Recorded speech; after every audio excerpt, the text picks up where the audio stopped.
আসসালামু আলাইকুম। প্রিয় দর্শক, আপনাদের সকলকে আমন্ত্রণ জানাচ্ছি অন্য মঞ্চের আলাপচারিতায়। গতকালকে বলেছিলাম আমি আজকে শেখ হাসিনার ডিসেম্বরের মধ্যে প্রত্যাবর্তনের একটা ব্যবস্থা করছে সরকার। সেটা প্রথম রাজনৈতিকভাবে চেষ্টা হচ্ছে। রাজনৈতিকভাবে চেষ্টা না যদি ফেল হয়, তাহলে শেষ অস্ত্র যেটা সেটা হচ্ছে অর্থনৈতিক অবরোধ। এখন রাজনৈতিক চেষ্টাটা কিরকম? ধরুন, বাংলাদেশের বিএনপি বলুন, জামাত বলুন, সবাই কিন্তু তলায় তলায় ভারতের সঙ্গে যোগাযোগটা রাখছে। আপনারা কিছুদিন আগে দেখেছিলেন আমাদের রাষ্ট্রদূত বাংলাদেশের প্রণয় ভার্মা, তিনি গিয়ে জামায়াতের সঙ্গে দেখা করেছিলেন, জামায়াতের আমিরের সঙ্গে। আপনাদের কাগজেও বেরিয়েছিল। জামায়াত কিন্তু এখানেও ভারতবর্ষ প্রতিনিধি দল পাঠিয়েছিল। এখন বিএনপি যে এইটা করতে পারে, সেটা কিন্তু ভারতবর্ষের একটা আন্দাজের মধ্যে ছিল যে বিএনপি ক্ষমতায় বসে চোখ উল্টে দিতে পারে। এখন জামায়াত হচ্ছে দ্বিতীয় বিরোধী শক্তি, হলো জামায়াতই আসল কন্ট্রোল করছে বিএনপিকে। এখন এই জামায়াতকে যদি বাগে আনা যায় রাজনৈতিকভাবে, তাহলে একটা সলিউশন বেরোতে পারে। আপনাদের মনে থাকতে পারে যে যখন সংসদে এই শেখ হাসিনা এবং আওয়ামী লীগকে নিষিদ্ধকরণের যখন প্রস্তাবটা উঠলো, সালাউদ্দিন তুললেন, তখন জামায়াত কিন্তু তাদের প্রতিবাদটা রেজিস্টার করে রেখে দিয়েছিল। রেজিস্টার করা এই কারণে যে ভারতকে একটা বার্তা দেওয়া, আমরা যেটা বলে এসেছিলাম দিল্লিতে, যে শেখ হাসিনাকে ফেরানোর ব্যাপারে আমাদের কোনো আপত্তি নেই, আমরা কিন্তু এই প্রস্তাবে সায় দিলাম না। আমরা বলেছিলাম যে এর জন্য আরো একটু সময় দরকার। এগুলো সবই আপনাদের জানা, আমি আপনাদের শুধু স্মরণ করিয়ে দিচ্ছি। এখন 2026 সালের ডিসেম্বরের মধ্যে কেন, এই প্রশ্ন আপনাদের মধ্যে অনেকেই রয়েছেন। অনেকেই লিখেছেন কোন সালে, ব্যঙ্গ করে। এই বছরই, অনন্তকাল তো ডিসেম্বর হতে পারে না, এই বছরই। তার কারণ হচ্ছে দীর্ঘদিন একটা জায়গায় বন্দি থেকে থেকে প্রধানমন্ত্রী শেখ হাসিনা হাঁপিয়ে উঠেছেন। তার এই বদ্ধ জীবন তাকে আরো মানসিকভাবে অস্থির করে তুলছে, সেটা ভারত বুঝতে পারছে।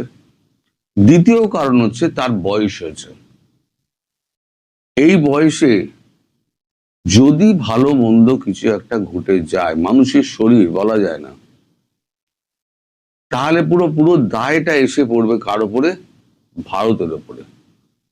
ফলে ভারত এই অবস্থায় কোন রকম রিস্ক নিতে চাইছে না। যা করো তাড়াতাড়ি করো, এবছরের মধ্যেই করো, এবং সেই বার্তা প্রধানমন্ত্রী শেখ হাসিনাকে পৌঁছে দেওয়া হয়েছে। মানে তার জ্ঞাতার্থেই সমস্ত কিছু হচ্ছে। এখন জামায়াতেই যে নরম মনোভাব, কারণ জামায়াত জানে দেশ চালাতে গেলে ভারতবর্ষ ছাড়া গতি নেই। জামায়াত তার জন্য তার যে কর্মীদের আছে, তারা এই ভারত বিরোধী যে বক্তব্যগুলো আছে, সেগুলোই কিন্তু অনেকদিন আগেই বন্ধ করে দিয়েছে।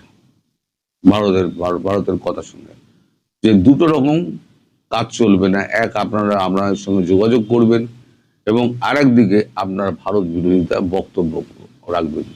দুটো একসঙ্গে চলতে পারে না।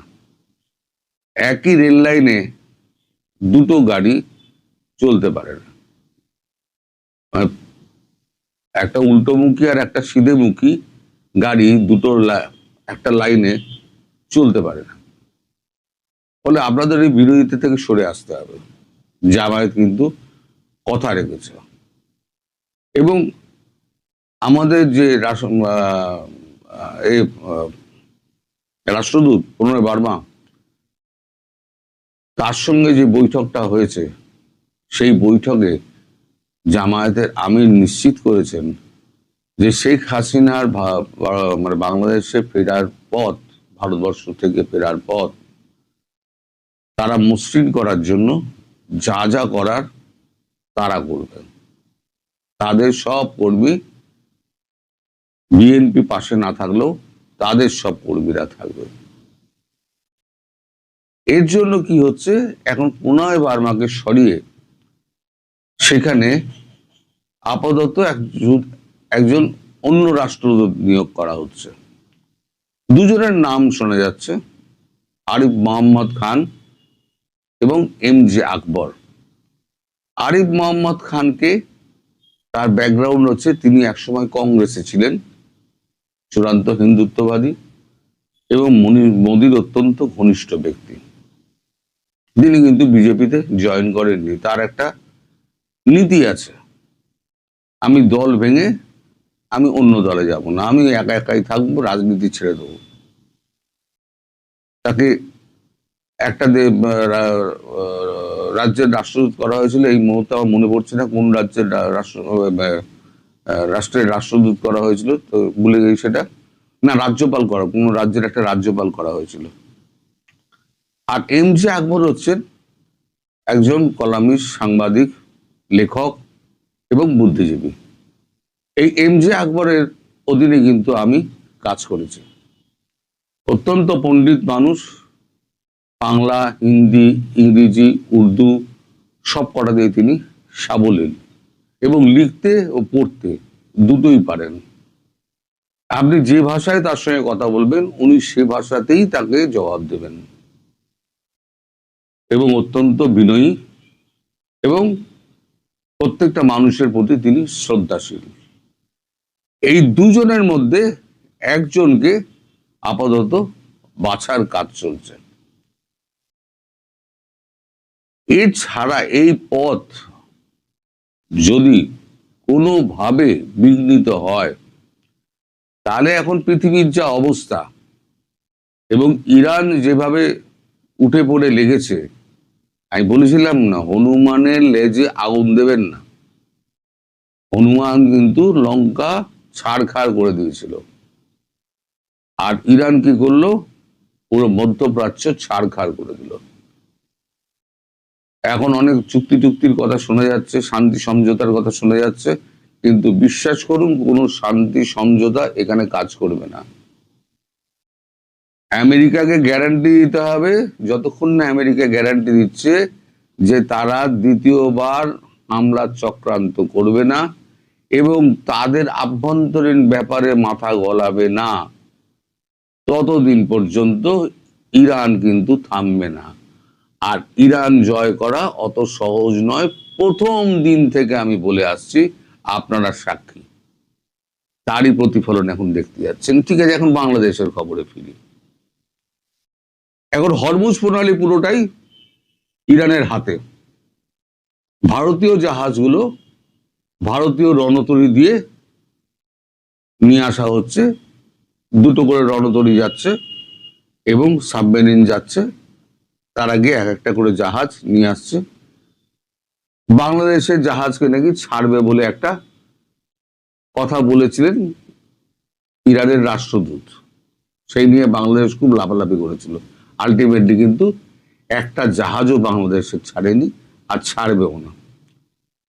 অতএব ভারতবর্ষের কাছে মানে তেল এবং গ্যাসের সম্ভারটা আস্তে আস্তে স্বাভাবিক হয়ে যাচ্ছে।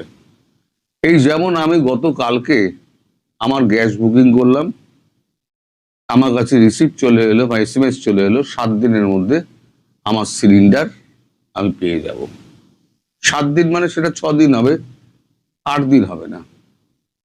অর্থাৎ এর থেকে বোঝা যাচ্ছে যে আমাদের গ্যাসের সমস্যা অনেকটাই হাল হয়েছে। কাগজে নানান রকম খবর বেরোয়, কিন্তু আমি ব্যক্তিগতভাবে যেটা সাক্ষী আমি থেকেছি সেটা হচ্ছে গ্যাস আমি চাইলাম এবং গ্যাস আমি সঙ্গে সঙ্গে 7 দিনের মধ্যে পেয়ে যাব, এরকম অ্যাসুরেন্স আমাকে SMS মাধ্যম মানে ডিলার তিনি আমায় পাঠিয়ে দিলেন। এখন বাংলাদেশের যা ভূমিগত অবস্থা, তাতে ভারত ছাড়া কিন্তু বাংলাদেশের পথ নেই। ওই যতই জোর খাটান, প্রেশার ট্যাকটিক করুন, ভারতবর্ষ ছাড়া বাংলাদেশের নড়বার জায়গা নেই। ভারতবর্ষের হাতে জল রয়েছে, খাদ্য রয়েছে, তেল রয়েছে, চিকিৎসা ব্যবস্থা রয়েছে, ভিসা ব্যবস্থা রয়েছে, সবকিছুই ভারতের হাতে। তাহলে বিএনপির এই যে চ্যাংড়ামো যেটা হচ্ছে তারেক রহমানের, সেই চ্যাংড়ামোর ফল বিএনপি পাবে। এই কারণে আমি বলছি বিএনপি পাবে। তারেকের উইকেট খুব তাড়াতাড়ি যাবে, এবং কিভাবে যাবে উইকেট, কোন পন্থায় যাবে, সেটা আমি আগামীকাল বলবো।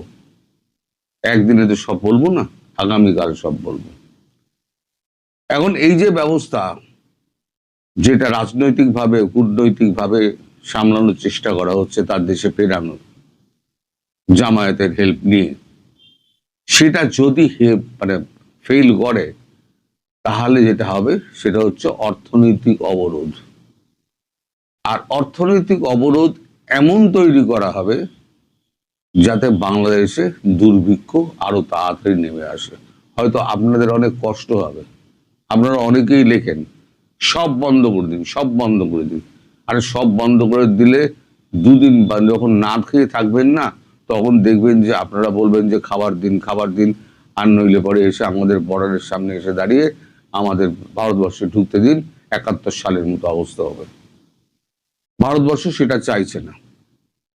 ভারতবর্ষ চাইছে কূটনৈতিক হাল একটা বার করে ঠান্ডাভাবে পরিস্থিতিকে হাতের মধ্যে রেখে তাকে দেশে ফেরানো। এখন সেই প্রসেসটা অনেকটা এগিয়েছে। এই যে আমি কথাগুলো বলছি, প্রত্যেক কথা কিন্তু কাগজেই বেরিয়েছে, আপনাদের কাগজেও বেরিয়েছে। এই যে কে কে কার কার নাম শোনা যাচ্ছে রাষ্ট্রদূত হিসেবে, আপনাদের কাগজও নিশ্চয়ই বেরিয়েছে। তারাও সব খবর রাখেন। আপনাদের কাগজ যে খুব একটা ফেলে দেওয়ার মতো কাগজ তা নয়। যথেষ্ট বুদ্ধিমান সাংবাদিক সেখানে রয়েছেন, এবং তাদের লেখনির ধারও কিন্তু অত্যন্ত বেশি, মানে কোনো অংশে কম নয়। তাই বলছি তাদেরকে একদিন চেপে রাখা হয়েছিল, এখন তারা কিন্তু ধীরে ধীরে ধীরে ধীরে সমস্তটা বলতে শুরু করেছেন। খবর তাদের কাছে ছিল, কিছু খবর পরবর্তীকালে আস্তে আস্তে মুখ খুলছে, লোকে জানতে পারছে, জেনে এই যে আমায় যে আপনারা প্রশ্ন করেন, আপনি কোথায়, আপনি কি ওখানে ছিলেন? আপনাদের সাংবাদিকরা যখন খবরগুলো বার করে, তখন কি সাংবাদিককে জিজ্ঞেস করেন আপনি কি ওই টেবিলের তলায় ছিলেন? তার কাজ হচ্ছে খবর বার করা। সে যেমন খবর বার করে, আমিও তেমনি খবর বার করি। তো এই হচ্ছে সাম্প্রতিক অবস্থা। এই বছরের ডিসেম্বরের মধ্যে বা তারও আগে হতে পারে, পরিস্থিতি কোন দিকে যাচ্ছে আমি আমি প্রতিদিন আপনাদের আপডেট দেব, প্রতিদিনই আপডেট দেব। হয়তো প্রতিদিন হবে না, দু একদিন অন্তর অন্তর হয়তো আপডেট যখন হবে তখন আমি দেব। কিন্তু শেখ হাসিনা দেশে এবছর ফিরছেনই, এটা একেবারে নিশ্চিত ধরে রেখে দিন।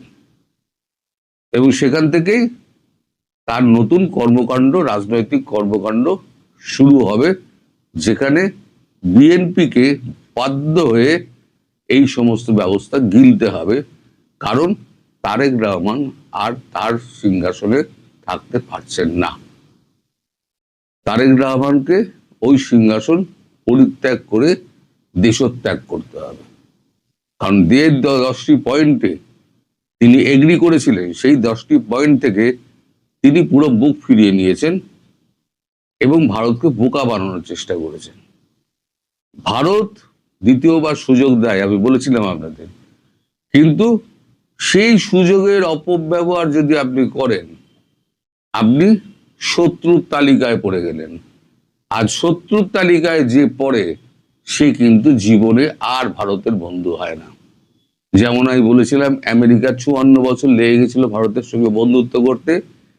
এই যে ঘটনাটাও ট্রাম্প করলেন, এবার 108 বছর লাগবে আবার আমেরিকা ভারত কাছাকাছি আসতে। যে সরকারই এখানে আসুক, বিজেপি একদিন যাবে, অন্য দল আসবে, গণতান্ত্রিক পদ্ধতিতে এটাই হয়। যে সরকারই আসুক, নীতির কিন্তু বদল হবে না। আপনারা সবাই ভালো থাকবেন। এই মুহূর্তে আপনাদের সামনে কথা বলবো, ভারতের মাধ্যমেই কি মিটবে বাংলাদেশের জ্বালানি সংকট? রাশিয়ান তেল নিয়ে মহা পরিকল্পনা। বিশ্ব রাজনীতির সমীকরণ যখন প্রতি মুহূর্ত পাল্টাচ্ছে, তখন বাংলাদেশ তার জ্বালানি নিরাপত্তা নিশ্চিত করতে এক সাহসী অথচ কৌশলগত পথে পা বাড়িয়েছে। আপনারা জানলে অবাক হবেন, এবার রাশিয়ার অপরিশোধিত তেল ভারত থেকে শোধন করে দেশে আনার এক বিশাল পরিকল্পনা হাতে নিয়েছে সরকার। অনেকেই প্রশ্ন তুলছেন, মুখে বড় বড় কথা অথচ ভারত ছাড়া চলে না, কিন্তু পর্দার পেছনের আসল সত্যটা কি? এটিকে কেবল ভারতের ওপর নির্ভরতা, নাকি বৈশ্বিক অস্থিরতার মাঝে বাংলাদেশের টিকে থাকার এক বিশেষ রণকৌশল? ইরান যুদ্ধ পরবর্তী অস্থিরতা এবং হরমুজ প্রণালী সংকটে যখন বিশ্ববাজার টালমাটাল, তখন বাংলাদেশের জ্বালানি বহুমুখীকরণের এই মহাপরিকল্পনা নিয়ে আমরা আজকে একটু বুঝতে চেষ্টা করব। প্রথমে আমাদের বুঝতে হবে কেন এই উদ্যোগ জরুরি হয়ে পড়ল। সাম্প্রতিক ইরান যুদ্ধ ঘটিত অস্থিরতায় বৈশ্বিক জ্বালানি বাজার এখন কাঁপছে। বিশেষ করে হরমুজ প্রণালী দিয়ে জাহাজ চলাচল সাময়িকভাবে বন্ধ হয়ে যাওয়াও সরবরাহে বড় ধরনের বিঘ্ন ঘটে। এবং শুধু তাই নয়, এই যে এই মুহূর্তে যুদ্ধবিরতি চলছে, কিন্তু এই যুদ্ধবিরতির মাঝে গতকাল শুক্রবার বাংলাদেশি একটি জাহাজ, বাংলাদেশ শিপিং কর্পোরেশন বিএসসির একটি জাহাজ হরমুজ প্রণালী অতিক্রম করতে গিয়েছিল। তাতে ইরান বাদশাদে সেই জাহাজটিকে আবার উল্টো পথে ফিরিয়ে দেওয়া হয়েছে। এখন বাংলাদেশ আসলে কি করবে? আপনারা নিশ্চয়ই জানেন যে বিশ্বের মোট তেল ও এলএনজির প্রায় 20% পরিবাহিত হয় এই একটি মাত্র নৌপথ দিয়ে। 20% তেল এবং এলএনজি কিন্তু আরো বেশি, প্রায় 1/3 এটি দিয়ে পরিবাহিত হয়। কারণ হচ্ছে কাতার এলএনজি উৎপাদনে বিশ্বের শীর্ষ দেশ। কাজে কাতার থেকে এদিকে আসতে হলে এই হরমুজ প্রণালী হয়ে আসতে হয়। এই ঘটনাটি বাংলাদেশের জন্য একটি লাল সংকেত ছিল, কারণ আমাদের জ্বালানি আমদানির সিংহভাগই মধ্যপ্রাচ্য নির্ভর। হরমুজ প্রণালীতে সামান্য অস্থিরতা মানেই বাংলাদেশের বিদ্যুৎ উৎপাদন ও পরিবহন খাত থমকে যাওয়া। আর এই ঝুঁকি কমাতেই সরকার এখন জ্বালানি বহুমুখীকরণ বা ডাইভার্সিফিকেশনের পথে হাঁটছে। এখন আসা যাক ভারতের ভূমিকার বিষয়ে। বাংলাদেশের একটি গণমাধ্যম দ্য বিজনেস স্ট্যান্ডার্ডের প্রতিবেদন অনুযায়ী জ্বালানি ও খনিজ সম্পদ বিভাগ সম্প্রতি বিদ্যুৎ ও জ্বালানি মন্ত্রী ইকবাল হাসান মাহমুদের কাছে একটি ফাইল পাঠিয়েছে। লক্ষ্য একটাই, ভারতের সাথে গভর্নমেন্ট টু গভর্নমেন্ট বা G2G ভিত্তিতে রাশিয়ার অপরিশোধিত তেল শোধনের কূটনৈতিক উদ্যোগ নেওয়া। প্রস্তাবটির ব্যবস্থাটি কেমন? বাংলাদেশ রাশিয়ার কাছ থেকে অপরিশোধিত তেল কিনবে, কিন্তু আমাদের দেশের রিফাইনারিগুলো সেই তেল পরিশোধনের জন্য পুরোপুরি উপযুক্ত নয়। তাই সেই তেল যাবে ভারতে। ভারত তাদের অত্যাধুনিক রিফাইনারিতে সেই তেল শোধন করবে এবং পরিশোধিত পণ্য যেমন ডিজেল বা জেট ফুয়েল বাংলাদেশে ফেরত পাঠাবে। এর বিনিময়ে বাংলাদেশ ক্রুড অয়েল আমদানি ব্যয়, পরিশোধনের চার্জ এবং পরিবহন খরচ বহন করবে। এটি একটি উইন উইন সিচুয়েশন, কারণ ভারত ইতিমধ্যে রাশিয়ার তেল আমদানি করে নিজেদের চাহিদা মেটাচ্ছে এবং রপ্তানিও করছে। অনেকের মনেই প্রশ্ন জাগতে পারে, আমাদের তো চট্টগ্রামে ইস্টার্ন রিফাইনারি আছে, তবে কেন ভারতে যেতে হচ্ছে? বন্ধুরা, উত্তরটা একটু তেতো। 1968 সালে প্রতিষ্ঠিত আমাদের এই একমাত্র রাষ্ট্রায়ত্ত রিফাইনারি বার্ষিক সক্ষমতা মাত্র 15 লাখ টন। এটি মূলত মধ্যপ্রাচ্যের তেলের জন্য তৈরি। রাশিয়ার ভারী বা হেভি ক্রুড প্রসেস করার মতো প্রযুক্তিগত সক্ষমতা এর নেই। অন্যদিকে আমাদের তেলের চাহিদা দিন দিন বাড়ছে। 2024-25 অর্থ বছরে বিপিসি জ্বালানি আমদানিতে 66,344 কোটি টাকা ব্যয় করেছে। সরাসরি পরিশোধিত তেল আমদানিতে আমাদের মূল্যবান বৈদেশিক মুদ্রার রিজার্ভের ওপর প্রচন্ড চাপ সৃষ্টি হয়। ভারতের রিফাইনিং সক্ষমতা ব্যবহার করতে পারলে এই ব্যয় অনেকটাই কমিয়ে আনা সম্ভব হবে। তবে মুদ্রার উল্টো পিঠও আছে। জ্বালানি বিশেষজ্ঞ মুআতামিম একটি অত্যন্ত গুরুত্বপূর্ণ বিষয়ে সতর্ক করেছেন। তিনি বলেছেন, তেলের বাজার অত্যন্ত অস্থির। বর্তমানে রাশিয়ার ওপর যুক্তরাষ্ট্রের কিছু ক্ষেত্রে শিথিলতা থাকায় আমরা এই সুযোগ পাচ্ছি, কিন্তু এটি দীর্ঘমেয়াদী করা ঝুঁকিপূর্ণ হতে পারে। পাশাপাশি একটি দেশের ওপর অতিরিক্ত নির্ভরতার ঝুঁকি উড়িয়ে দেওয়া যায় না। সম্প্রতি চীন ও মালয়েশিয়ার সরবরাহকারীরা ফোর্স মাজুর বা অনিবার্য কারণ দেখিয়ে সরবরাহ বন্ধ করেছিল। এমন পরিস্থিতিতে যাতে ভারতের সাথে না ঘটে সেটিও আমাদের নজর রাখতে হবে। যদিও ভারতের তামিলনাড়ু থেকে পার্বতীপুর পর্যন্ত আমাদের যে পাইপলাইন আছে তা গত 1 বছর ধরে অত্যন্ত সফলভাবে ডিজেল সরবরাহ করছে। পরিশেষে একটা কথা বলবো যে ভারত ছাড়া চলে না, ঢাকা না দিল্লি, এই বিতর্ক বা এই আত্মঘাতী বিতর্কে না গিয়ে, এই সস্তা তর্কে না গিয়ে, এই সস্তা তর্কের চেয়ে বড় সত্য হলো দেশের জ্বালানি নিরাপত্তা। রাশিয়ার সস্তা তেল ভারতের সক্ষমতা ব্যবহার করে দেশে আনা বর্তমান বিশ্ব পরিস্থিতিতে একটি সময়োপযোগী এবং বুদ্ধিদীপ্ত সিদ্ধান্ত। এটি কেবল ভারতের উপর নির্ভরতা নয়, বরং রিজার্ভ রক্ষা এবং মধ্যপ্রাচ্যের অস্থিরতা থেকে বাঁচার একটি ঢাল। দর্শক, আপনাদের কি মনে হয় এই দ্বিমুখী কৌশল কি পারবে বাংলাদেশের জ্বালানি সংকট চিরতরে মেটাতে? আপনাদের মতামত কমেন্ট বক্সে অবশ্যই জানাবেন। এই মুহূর্তের ভিডিও থেকে বিদায় নিতে চাইছি।